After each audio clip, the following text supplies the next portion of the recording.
I, I'm taping it, if that's okay. Oh, okay. And I used to watch the big guys play every day. I was a little boy. I used to watch those guys play. And he said one day they needed one more guy to have a full court game, which would be a 5-on-5 game. There was 9 guys out on the court. And these were grown men. I was like 8 years old, 9 years old. And this guy named Bertram, I never knew his real whole name, or even if that was his name. But he said, look, bring your punk ass out. Excuse the language, but that's what he said. We need another player. And so as a result, I went out on the court, not knowing how physical the game would be. I watched them, but watching and actually participating is 2 different things. And once I got out there, I got beat up pretty good. And they knocked me on the court, and my clothes were torn, my knees and elbows were bloody. And I went home, and my mother said, what happened to you? So I went on to explain what happened. I was forced to play in the playground. It was a concrete court, slab of concrete. And I told them, my mom and my dad, I'm never going to go back. And my dad said, oh, no, you're going to go back, and you're going to go back unless it's snowing on the court. You're going to go back until you're better than the guys that you're playing against. And so from that point on, I was taught a lesson, never to quit. He said, if you ever quit, you'll marry a quitter, then your kids will be quitters, and you never will get anywhere. The easiest thing in life is to quit. Even during tough times, I was taught the microcosm of life. There are going to be some tough times, but I've been blessed with a dad who was really tough, but he showed me to have some tough skin. And so during my time as a player and as a coach, I've always had to be tough-minded. And so I found out there are going to be some good days and there are going to be some bad days. Sometimes you're going to be on top of the world. Sometimes you're going to feel like the world is on top of you. But your thoughts determine what you want. Your actions determines what you get. And so with all that being said, you got to have maybe short-term sacrifices, long-term benefits. That's all part of growing in life. But I got something I want to share with the people on the Zoom call. And it's called Who Are We? We're African Americans and we are achievers. We're mothers, fathers, sisters, brothers, nieces and nephews. We're doctors, lawyers, teachers, writers, and entrepreneurs. We're African Americans and we are achievers. We're jet black, blue, black, brown, light brown, mid brown, yellow, high yellow, light skin, fair skin, light bright, almost white. Red bone, but African American to the bone. We're African Americans and we are achievers. But we've got to learn to earn our X. We've got to learn to excel, excite, exceed, expect success, exclude any excuses for our shortcomings. In other words, a half-ass effort will give you half-ass results. So you got to be not just good, but you got to be better than if you're going to succeed in life. No, I probably don't sound like your everyday author who wrote a book, who was on your Zoom call. I'm a coach. And of course, coaches have a way of speaking sometimes in a manner that maybe is not approved, but early on, I had to learn to speak in a boardroom, but also get on the level of the players that I coached. Because when you're a teacher, obviously, you have to be able to speak the language. So that's all part of being a coach, adapting to your audience and adapting to your players. Now I'm gonna take you to a little bit of visit in the locker room, if y'all don't mind.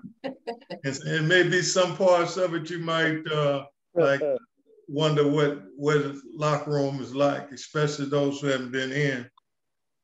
But a locker room is a player sanctuary, a place where men build camaraderie. Conversations range from sex, parties, hot women, and who's who in basketball, and oftentimes a lot of rhetoric and opinions about nothing. These guys know more about life in the locker room than they will ever express publicly. What's seen and heard and said in the locker room is for privacy. It's not for public knowledge. It's a gentleman's agreement. All the tea is spilled in that locker room. A lot of times when the coach come through, they get quiet because they don't even want the coach to know what they're talking about. Yeah, so, but they sometimes, I talked to my daughter when she was growing up. I said, be the girl guys wonder about, not the girl guys talk about. Because I've heard them talk a lot about different women on campus. And for all the females that's on the Zoom call, be conscious of your image. But it's a private space for athletes to do team building in the locker room. You finally know your leaders because they have more influence on the team than anybody in that locker room. You can pick a captain, but you can't pick a leader. And don't forget about the impact of music. It's always going to be music, some thumping and bumping before practice, after practice, before games. There are going to be earpods, earphones, surround sound. There are going to be lyrics that you probably not, especially older gentlemen like me, you're not really always approve, but it's part of the music in this generation. So you have to adapt to that to the generation. But the rhymes and the spitting bars and the bumping and thumping and all of that is part of being in the locker room. And also a warning, the shower area, prohibited by law. You see all kinds of sites that I won't talk about. Thank you, Coach. But the head coach's voice has got to be heard in the locker room. You try to tell the players, make sure they practice the same way they would play. I tell my players, play like you practice. And that way, if you can make your practices very difficult as a coach, that's a big part of having your team ready on game day. But you also talk about integrity and character to your players, being the kind of person that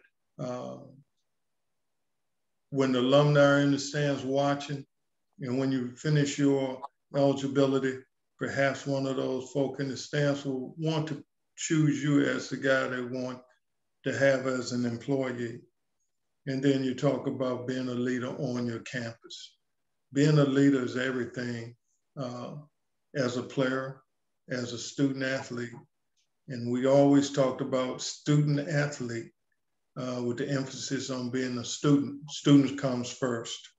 And so all of that's part of being a part of the locker room. But this is a moment that I always cherish as a coach this time of year.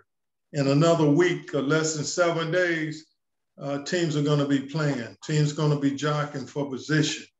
And when it comes starting in November, and when it comes to March, now it comes down to the last man standing. All right. And when that's one of my pregame speeches, last man standing refers to the sole survivor of a battle. You outlasted your opponent. It takes toughness to push your limits, to push through being tired, to push past muscle fatigue. And the same thing when being a student, you got to push through. Sometimes you're tired, you still got to study. Yeah, that's right. Yeah, sometimes you just don't feel like you got to be self-motivated, but you can't give in. It's going to be difficult in life, but you got to stay in full pursuit of being better than what you were the day before. But today is an incredible moment where sheer human will and desire overcomes the odds. Sometimes you're tested not to show your weakness, but to discover your strength. The memories last forever. And so I go on and try to get our players to understand that this is our moment when we hit the court. It's no time to be lackadaisical or passive. I say every possession is a battle. We must pass the competitive eye test. You play defense with maximum effort. Your strength lies in your tenacity. All of this is part of life that we're talking about. I'm just teaching it to athletes, student athletes. And that's, any negative energy is the one thing that would keep us from achieving. You trying to be the best. And once being lackadaisical is removed, you will develop as a team. This is development will propel us through the year. And in the end, we will be on top. This is your moment. Good days, bad days, but today has got to be a good one. You got to adjust to the ebbs and flow of life. The same thing with players. They got to adjust to the ebbs and flow of the season. Sometimes you're going to be injured. Sometimes you got to snatch victory from the jaws of defeat. Sometimes it's about grinding it out, making plays, compete. You do what it takes. You do okay, it's not okay. You have another notch, you have to kick it in another gear. That's all part of being a student athlete. So there's also a collective will imposed to our opponent. Make yourself a factor. So come out with a sense of urgency. Start strong. If the game starts at 7 o'clock, you don't wait to 7:15 to start playing. Because if you wait to 7:15, you're basically saying you're giving in. It's hard to come back once you're on top. So at the end of the day, you got to make your defensive stops. You got to share responsibility to do those things. Bad shot selection is bad as a turnover. If you demand more of yourself, you'll get more. That's part of, this is not a basketball book. I tell people all the time, it's part of what I wrote to my, from the people that I work for, the players that I coach, and I'm blessed to have coached some really good players and coach and work with some excellent coaches. But being a part of all of these things, going to NCAA tournaments, all that is fine. But the experience of the long road trips, on buses, on planes, it taught a lot of lessons to our young people to be a team player and not just being me, I. Because a lot of times in whatever business you may be in, you have to become a team player for that business to excel. You have to row the boat in the same direction if you're going to progress as a company. And I tell people, anytime you don't feel like studying, remember these 6 words. Do you want fries with that?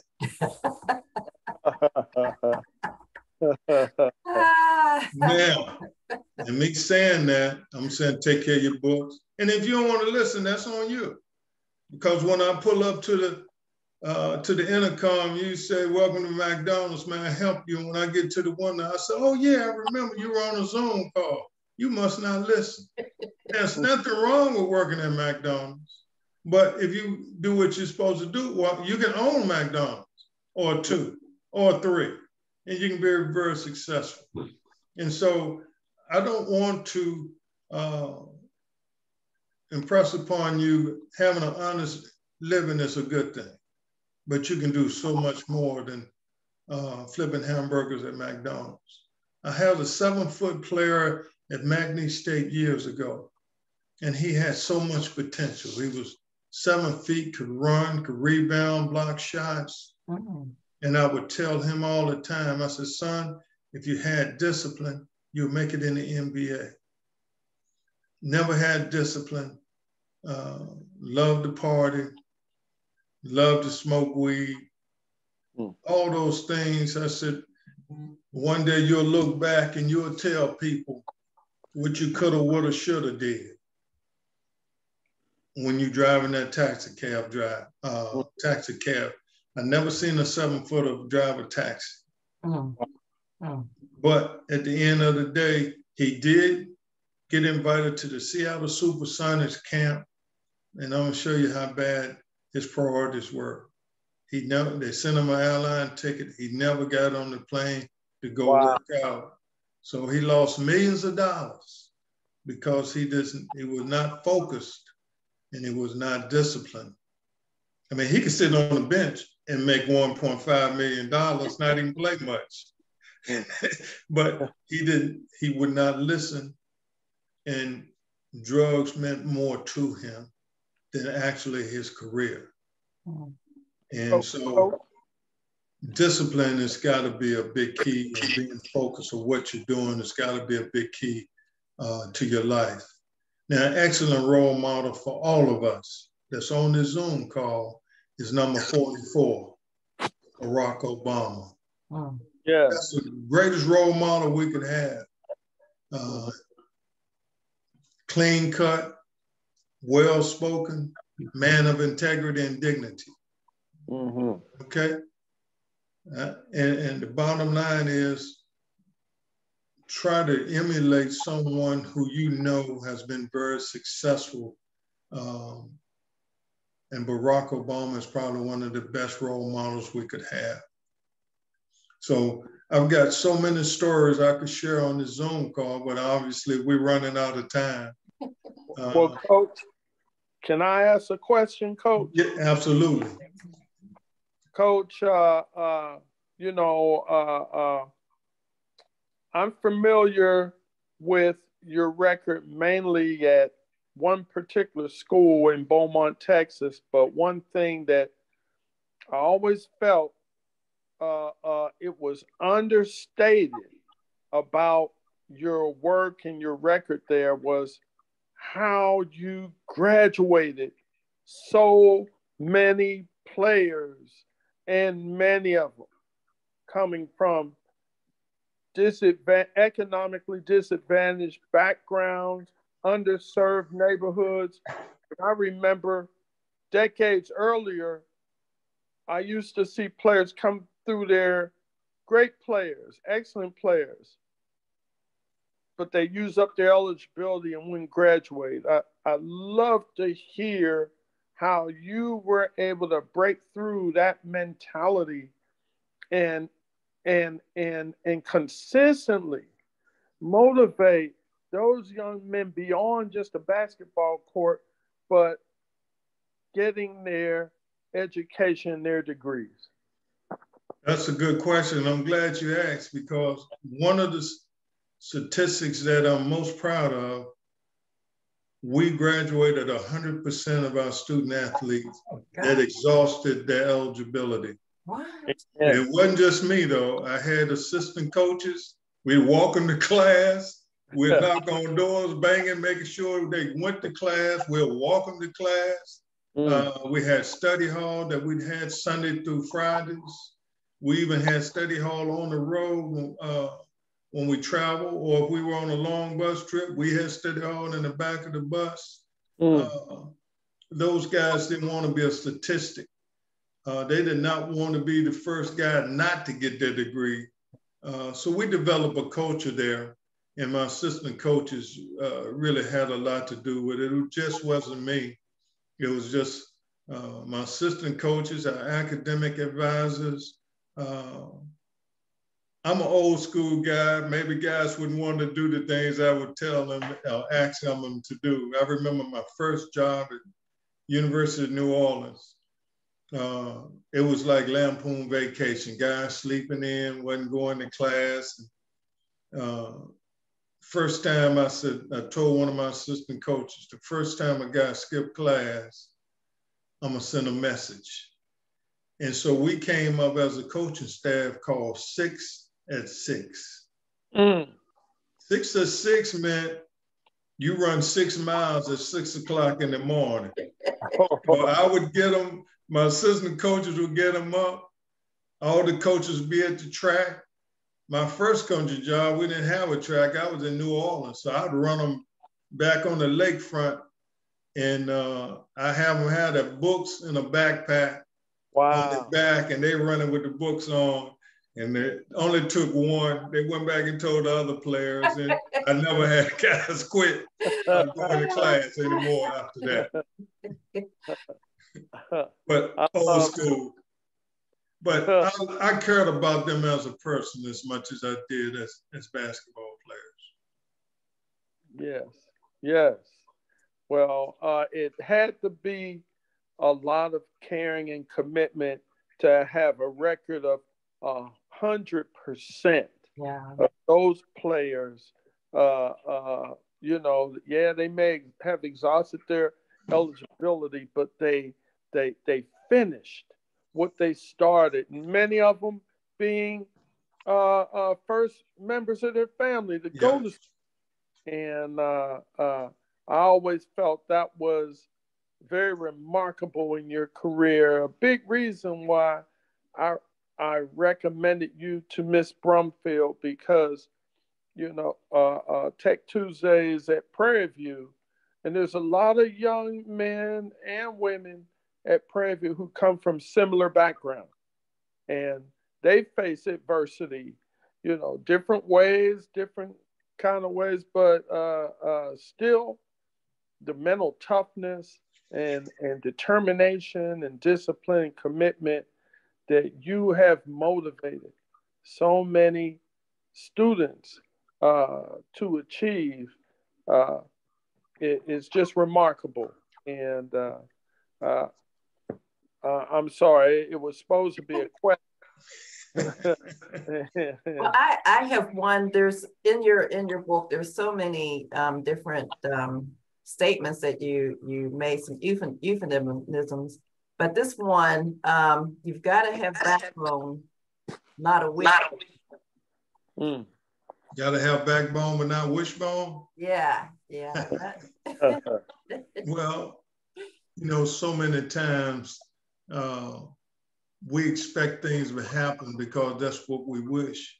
But we don't want to grind and get it out the mud, as they say. Yeah. You got to sometimes, you got to have toughness, mental toughness more than anything. You got to exclude excuses for anything that might be happening in your life. We all go through things, especially now. Everybody have a certain amount of mental challenges along the way, especially since COVID hit. And you got to show some fortitude, but you can't wish for something to happen. Yeah, you can pray for it, but God also wants you to do your part and work for it. And if you can work for it, God will help you get through the things that you're wishing for. And Coach, I had another question. I think it's along the lines Miss Brumfield has talked about, but the library, she is a librarian, lifelong librarian, and libraries have changed so much from the days when it was nothing but books.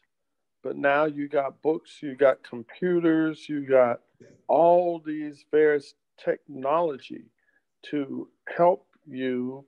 And so, relate some of what you've done to the libraries and resources there. I know, I hear about analytics in, sports now, much more technology based. Maybe you could share some of that. Well, when it comes to analytics, it's being used quite a bit. They've taken away scouting.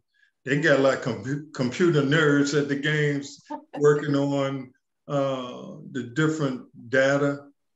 They've got this thing called Synergy Sports now, where coaches can subscribe to, and it breaks the game down, each game, each player, each team, grassroots sports. And it might, like say, if Prairie View was playing Texas Southern, and Coach Smith wanted to see a game of Texas Southern, he can go to Synergy Sports, pull Texas Southern game against, say, Southern. And then at that point, he can watch the game, and then he can go back and say he wanted to see offensive possessions that Southern might have had. So they'll show how many offensive possessions. With those offensive possessions, it shows if this is a transition team or a fast break team. And then you might want to go to their leading scorer. Mm-hmm. How many shots did he make? How many drives did he get in? How many points did he get in the paint? Which hand is his most dominant hand? I mean, it breaks down parts of the game, or each player, what's his strengths, what's his weakness, what inbound play is more efficient, maybe against man versus a zone. I mean, it breaks down the analytical part in sports now is pretty much something that NBA people are going to, the college level is going to. I'm not sure about grassroots programs, but in high school, but the college and NBA teams, they really believe in breaking the game all the way down to find out what strengths and weaknesses you can exploit against your opponent, the upcoming opponent. And you can find out some things about your own team as well. What may be working and what may not be working for your team, or what you're most efficient doing offensively versus man-to-man defense.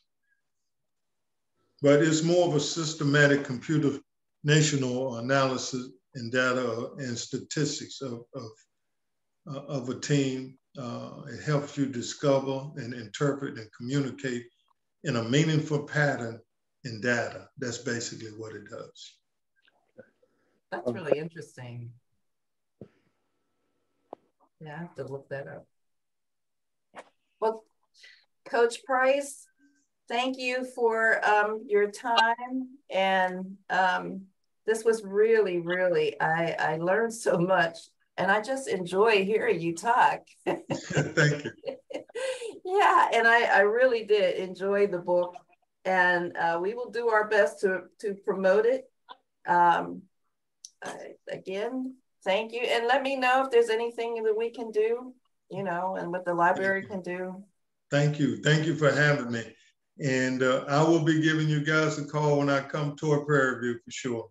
Okay. All right. That's good. All right. All right. Thank you. Y'all have a good day. You too.